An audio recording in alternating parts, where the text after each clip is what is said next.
The origin of copyright law takes us back to 1710 and Queen Anne, the monarch who had just overseen the unification of England and Scotland into the then brand new Great Britain. Also on her busy schedule was the Statute of Anne, the very first copyright law. It gave authors control over who could make copies of their books or build on their work for a limited period of time. Later, a group of rebellious colonists thought that the Statute of Anne was a good idea, and so copy-pasted it into their own constitution, giving Congress the power to promote the progress of science and useful arts by securing for limited times to authors the exclusive right to their respective writings. Basically, copyright is a contract between authors and society.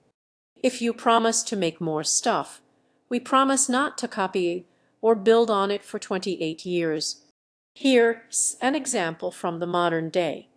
Let's say you retrying to be a director and you re-looking for a project to get started. Harry Potter is a story you'd love to remake, but since J.K. Rowling published The Sorcerer's Stone in the United States in 1998, it still has copyright protection, so you can't use it. Instead, you need to find something from a long time ago. For example, George Lucas released Star Wars: A New Hope in 1977. That's more than 28 years ago. So great, get filming. Alas, no. While Star Wars should have lost copyright protection in 2005, it's actually copyrighted until 95 years after publication, not 28. So you can't use it unless Lucas lets you. Why does his copyright last for ages? Well, as long as there has been copyright, there have been authors arguing that it's too short. And perhaps they rewrite. How's a poor guy like Lucas supposed to turn a profit in the mere 28 years between 1977 and 2005? After all, there was only the theatrical release of A New Hope, and the theatrical re-release in 1978, and again in 1979, and 1981, and 1982. And then there was the 1982 Viz and Betamax releases, the 1984 broadcast television release, the 1985 Laserdisc release, the 1989 widescreen Laserdisc release, the 1990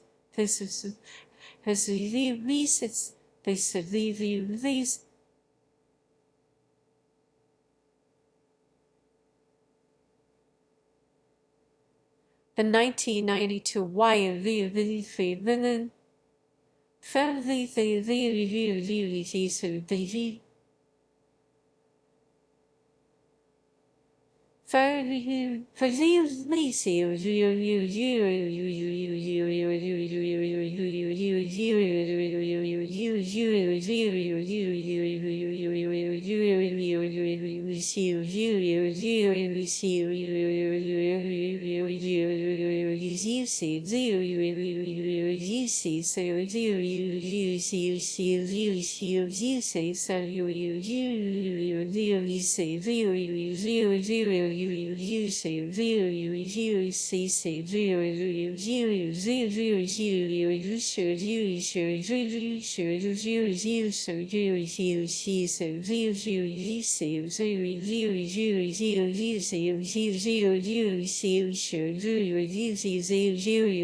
And now you, dear filmmaker, come along and want to make your own version of Star Wars: A New Hope for shame.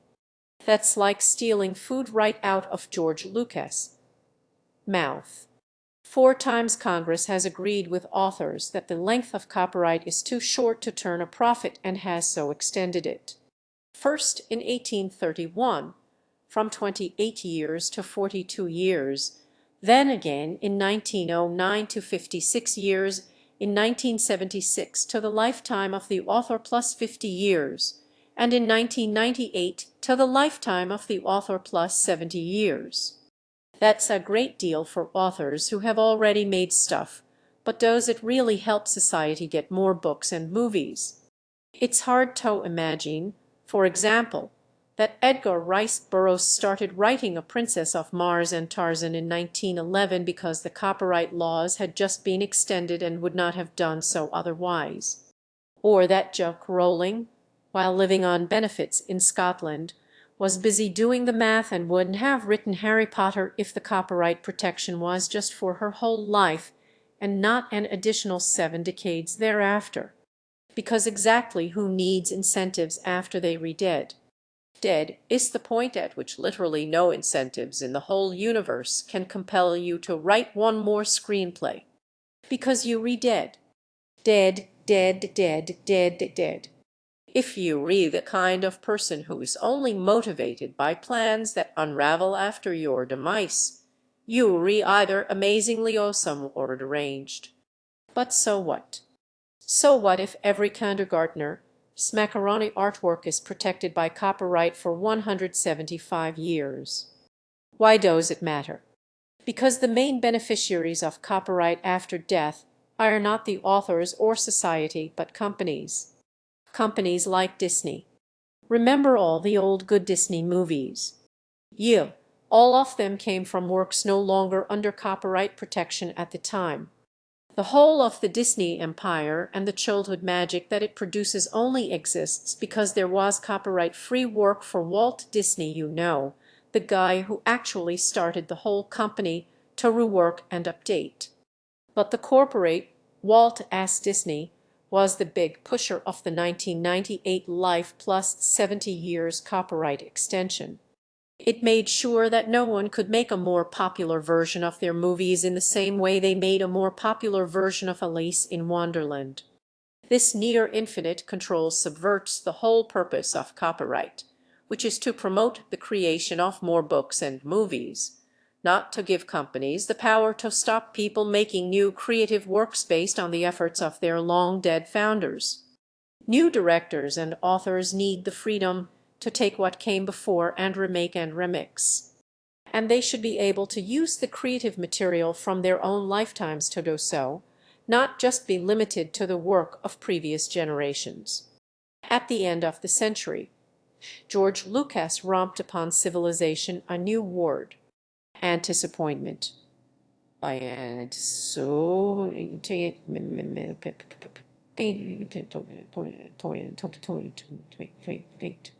The tremendous letdown that was the lazy, bland, and soulless new trilogy. George Lucas was completely within his right to make those movies into the sterile, toy marketing vehicles they were. He owned Darth Vader and could tell the origin story as he wished. But imagine for a moment if copyright still worked as first intended.